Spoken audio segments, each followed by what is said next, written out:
घर में लंबे समय बाद खुशियों का माहौल लौट आया था। राजेश्वरी जी और रणजीत जी दोनों ही परिवार के बाकी लोगों को हंसते मुस्कुराते देखकर मन ही मन खुश थे। दूसरी तरफ पवित्रा की वजह से उसकी माँ और सविता के बीच बहस छिड़ चुकी थी। वहीं लंदन में विवान मल्होत्रा ने आदेश के साथ स्विमिंग पूल में खूब मस्ती की थी और अनजाने में अवनी मल्होत्रा के अंदर जलन और अपनापन दोनों जगा दिए थे। अवनी गुस्से से बोली, विवान, यहाँ क्या कर रहे हो? सबको फ्री शो दिखा रहे हो क्या?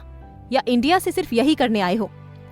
लेकिन विवान ने उसकी बात का कोई जवाब नहीं दिया। वो चुपचाप पानी से बाहर निकला और तौलिया लेने के बहाने उसके करीब पहुंच गया। अवनी कुछ पल के लिए उसकी तरफ देखती रह गई। उसके मजबूत शरीर और आत्मविश्वास भरे अंदाज ने उसे फिर से असहज कर दिया। लेकिन अगले ही पल विवान ने उसका हाथ पकड़ा और जोर से अपनी तरफ खींच लिया। दोनों सीधे पानी में जा गिरे। सब कुछ इतनी तेजी से हुआ कि अवनी को संभलने का मौका ही नहीं मिला। वो कुछ सेकंड तक हैरानी में वहीं खड़ी रह गई। विवान उसके बिल्कुल करीब आया और उसके कान के पास झुककर मुस्कुराते हुए बोला, क्या आपको भी पानी से एलर्जी है मैडम? अवनी उसे खाली नजरों से देखती रह गई। तब विवान ने हंसते हुए कहा, अभी तो आदेश कह रहा था कि उसे पानी पसंद नहीं, इसलिए सोचा चेक कर लूं कि उसकी मम्मी को पसंद है या नहीं। बस फिर क्या था। अवनी का गुस्सा 7वें आसमान पर पहुंच गया। वो लगातार उसे मारने लगी। तुम्हारा दिमाग खराब हो गया है क्या?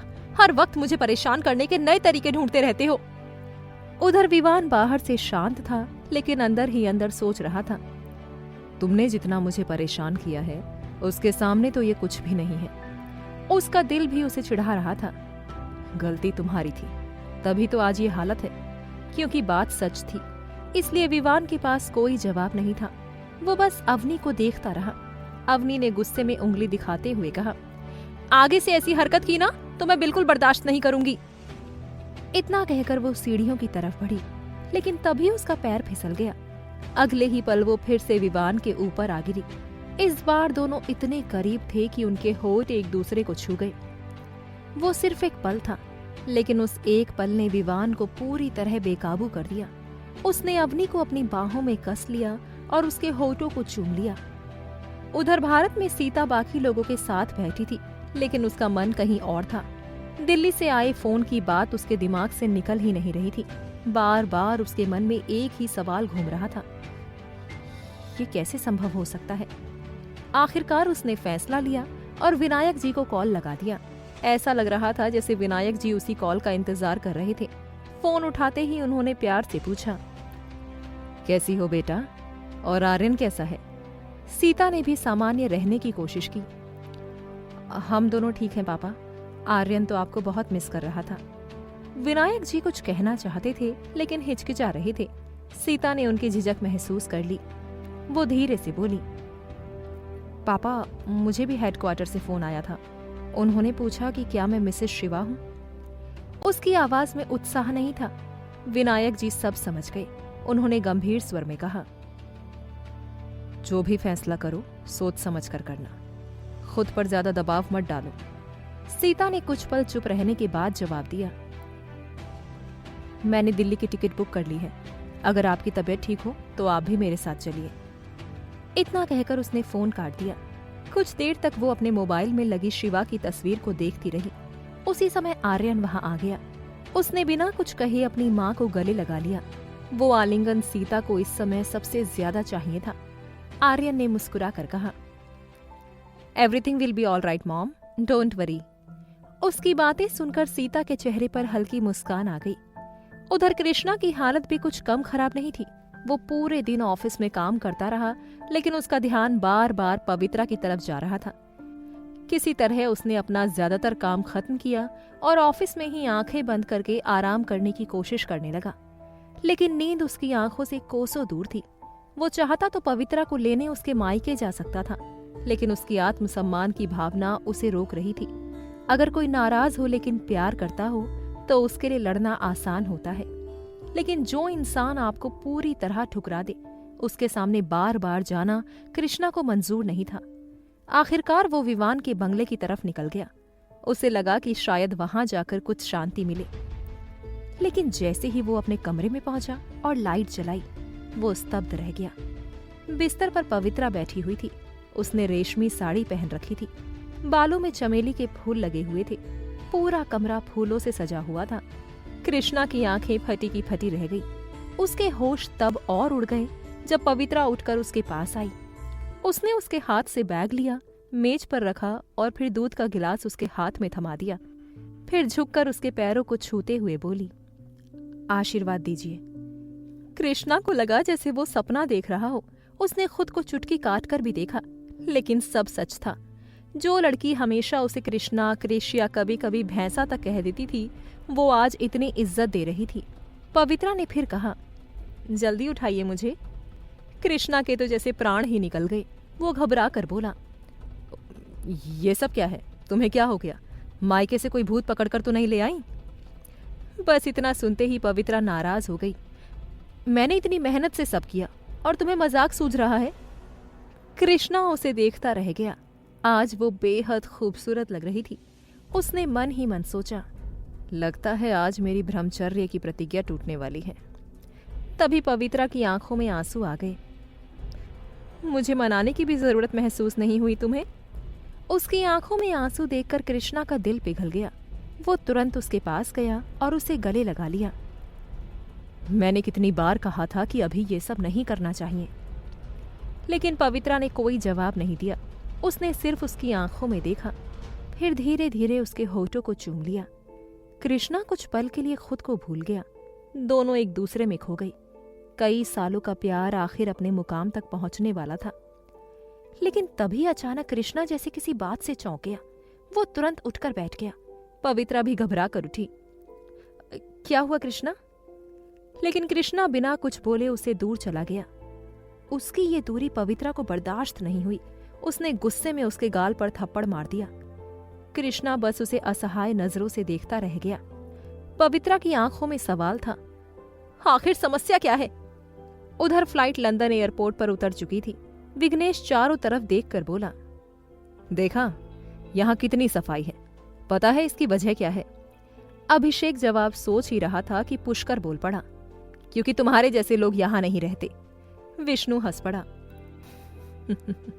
मुझे लगता है तुम्हारी जुबान ही तुम्हारी सबसे बड़ी दुश्मन है। अभिषेक कुछ समझ नहीं पाया। तभी उसने देखा कि विघ्नेश अपने फोन में फ्लाइट का वीडियो बार बार चला रहा था। उसी वीडियो में अभिषेक की सारी हरकतें रिकॉर्ड थी। पुष्कर ने हंसते हुए कहा, जो बातें तुमने हवा में की थी वो अब सीधे मीरा तक पहुंचने वाली हैं। ये सुनते ही अभिषेक का चेहरा उड़ गया। वो वहीं बैठ गया। लंदन में हालात तेजी से बदल रहे थे। विवान मल्होत्रा जानबूझकर अवनी मल्होत्रा को परेशान कर रहा था, जबकि अवनी उसके हर कदम से और ज्यादा उलझती जा रही थी। दूसरी तरफ सीता ने दिल्ली हेडक्वार्टर से आए फोन के बाद दिल्ली जाने का फैसला कर लिया था। आर्यन हर कदम पर उसका हौसला बढ़ा रहा था। उधर कृष्णा और पवित्रा के बीच बढ़ती नजदीकियों के बीच अचानक आई हुई दूरी ने पवित्रा को अंदर तक झकझोर दिया था। वहीं लंदन पहुंच चुकी टोली में अभिषेक, विघ्नेश और पुष्कर की मस्ती अभी भी जारी थी। अभिषेक ने जैसे ही अपने फोन में रिकॉर्ड हुआ वीडियो देखा, उसका चेहरा उड़ गया। वो सिर पकड़कर बोला, हे भगवान, जो बातें मैंने हवा में की थी वो अब स्क्रीन पर भी आ गईं। तुरंत पुष्कर हंस पड़ा। हवा में नहीं भाई, पूरे फ्लाइट में की थी, और थोड़ी देर में ये वीडियो समुद्र पार करके सीधे मीरा तक पहुंच जाएगा। ये सुनते ही अभिषेक के चेहरे का रंग उड़ गया। विघ्नेश मजे लेते हुए बोला, क्या हुआ जीजा जी, हमारा प्लान सुनकर डर गए क्या? अभिषेक बेचैनी से बोला, यार मुझे सच में डर लग रहा है।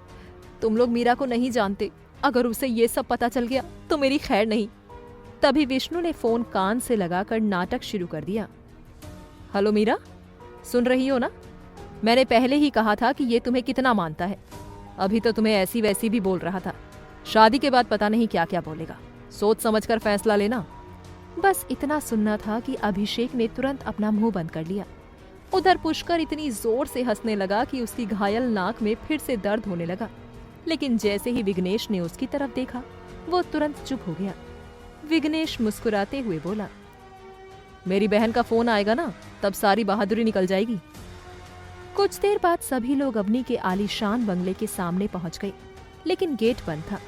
विघ्नेश आराम से मोबाइल में गेम खेलते हुए बोला, तान्या का नंबर है ना, कॉल कर लो, नहीं तो हमारे राक्षस विवान को कॉल कर दो।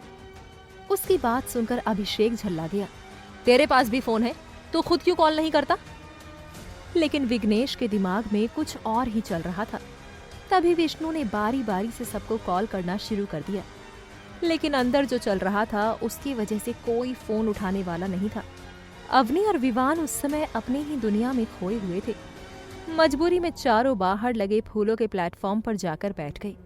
हर कोई सोच रहा था कि अब अंदर कैसे जाया जाए। रणजीत जी को कॉल करने का ख्याल आया, लेकिन फिर याद आया कि इस समय तक तो वो दवा लेकर सो चुके होंगे। तभी विघ्नेश के दिमाग में एक खतरनाक आइडिया आया।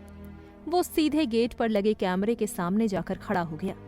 अभिषेक ने घबरा कर कहा, ये इंडिया नहीं है, यहाँ कुछ भी संदिग्ध किया तो सीधे पुलिस आ जाएगी, भगवान के लिए शांत बैठ जा। लेकिन विघ्नेश कब किसी की सुनता था। वो कैमरे के सामने खड़े होकर जोर जोर से चिल्लाने लगा, help help, save me save me. बाकी तीनों ने एक साथ अपना सिर पकड़ लिया। उधर स्विमिंग पूल में अवनी और विवान दोनों पानी में गिर चुके थे। अवनी का शरीर सीधे विवान के ऊपर आ गिरा। उनके होंठ एक पल के लिए एक दूसरे को छू गए, लेकिन विवान के लिए वो एक पल ही काफी था। उसने उस छोटे से स्पर्श को ऐसे महसूस किया जैसे अवनी ने खुद उसे प्यार से चूमा हो। अवनी तुरंत उससे दूर हट गई और जल्दी से सीढ़ियां पकड़कर ऊपर चढ़ गई, लेकिन विवान भी उसके पीछे पीछे आ गया। शरारती मुस्कान के साथ वो बोला, मैडम, मुझे लगता है ये वाला केस उस डीप किस से भी ज्यादा स्पेशल था।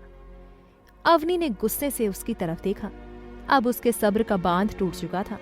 आंखों में आंसू लिए उसने पूछा, आखिर समस्या क्या है तुम्हारी? मैं तुम्हारे लिए सिर्फ तुम्हारे मामा की दोस्त की बेटी हूं ना, फिर मेरे साथ ऐसा व्यवहार क्यों कर रहे हो? हर समय अवनी अवनी कहते रहते हो, आखिर उसका मतलब क्या है?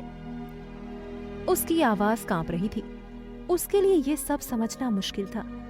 अगर विवान सच नहीं जानता तो वो ऐसा क्यों कर रहा था, और अगर जानता था तो फिर सीधे बता क्यों नहीं रहा था? विवान कुछ पल तक चुप रहा, फिर उसने गहरी सांस ली, पास रखा तौलिया उठाया और बहुत प्यार से उसके भीगे बाल सुखाने लगा। अवनी बिल्कुल स्थिर खड़ी रह गई। विवान की आवाज इस बार बेहद नर्म थी। कुछ बातें शब्दों में समझाई नहीं जा सकती तान्या, उन्हें खुद महसूस करना पड़ता है। अभी मैं भी उसी दौर से गुजर रहा हूं। एक दिन तुम सब समझ जाओगी, लेकिन अभी वो समय नहीं आया है। फिर उसने उसके सिर पर तौलिया रखते हुए कहा, और हाँ, हेयर ड्रायर से ज्यादा बाल मत सुखाना, सारे बाल झड़ जाएंगे। उसकी आवाज में इतनी गर्माहट थी कि अवनी कुछ पल के लिए सब भूल गई। उधर अगली सुबह सीता सबसे पहले राजेश्वरी जी के कमरे के बाहर पहुंची। वो दरवाजा खटखटाने ही वाली थी कि तभी मीरा जल्दी जल्दी वहां पहुंची और पहले दरवाजा खटखटा दिया। सीता हैरान रह गई। मीरा आमतौर पर इतनी बेचैन नहीं होती थी। कुछ ही सेकंड बाद राजेश्वरी जी कमरे से बाहर आईं और मुस्कुराते हुए बोली, अरे, मैं खुद नीचे आने वाली थी, तुम लोग मुझे चैन से रहने ही नहीं देते। तभी मीरा ने जल्दी से कहा, माँ जी, पवित्रा की माँ और उसकी बहन आई हैं। बस इतना सुनते ही राजेश्वरी जी थोड़ा घबरा गई। अब तक वो लोग कभी यहाँ नहीं आए थे। उन्हें याद था कि शुरू में इस शादी को लेकर उनकी तरफ से काफी विरोध था, इसलिए वो तुरंत लिफ्ट की तरफ बढ़ गई। नीचे पहुंचकर उन्होंने देखा कि पवित्रा की माँ घर की भव्यता को देख रही थी और सविता चुपचाप बैठी थी। असल में उसकी माँ की एक बात ने उसे शांत कर दिया था। घर में बेटे की जगह अब तुम्हें ही सब संभालना है। राजेश्वरी जी मुस्कुराते हुए आगे बढ़ी। अरे समधन जी, आइए आइए, कल ही पवित्रा आपकी बातें कर रही थी, कह रही थी कि आप सबकी बहुत याद आ रही है। उसकी माँ कुछ बोलने ही वाली थी कि राजेश्वरी जी फिर बोल पड़ी। दिन भर तो ये बच्चे भागते दौड़ते रहते हैं, कभी कभी ही देर तक सोते हैं, आप बुरा मत मानिएगा। फिर उन्होंने आवाज लगाई, जरा पूछो तो सही, समधन जी क्या लेंगी, चाय कॉफी? सीता अभी भी मोबाइल में लगी हुई थी। उसकी माँ कुछ संभालने की कोशिश कर रही थी कि तभी सविता ने सिर उठाकर कहा, मुझे बूस्ट चाहिए। ये सुनते ही उसकी माँ ने माथा पकड़ लिया, लेकिन राजेश्वरी जी हंस पड़ी। उन्होंने प्यार से उसके सिर पर हाथ फेरा। जो चाहिए खुलकर मांगो बेटा। उनकी आवाज में इतना अपनापन था कि दोनों कुछ पल के लिए उन्हें देखते रह गई। उन्हें समझ आने लगा कि पवित्रा आखिर इस परिवार की इतनी तारीफ क्यों करती है। उधर सीता एक कोने में खड़ी सब देख रही थी, लेकिन उसका मन वहां नहीं था। उसका दिमाग सिर्फ दिल्ली और हेडक्वार्टर के बारे में सोच रहा था। मीरा ने उसके चेहरे की बेचैनी नोटिस कर ली। क्या हुआ सीता, तुम ठीक नहीं लग रही हो? सीता ने तुरंत जवाब दिया, कुछ नहीं मीरा। लेकिन उसके चेहरे ने उसकी बात का साथ नहीं दिया। राजेश्वरी जी ने भी उसकी हालत देख ली। वो तुरंत उसके पास पहुंची और चिंता से पूछ बैठी, क्या हुआ बेटा, तबीयत तो ठीक है ना? सीता ने उनकी तरफ देखा, लेकिन उसके मन में जो था वो बता नहीं पा रही थी।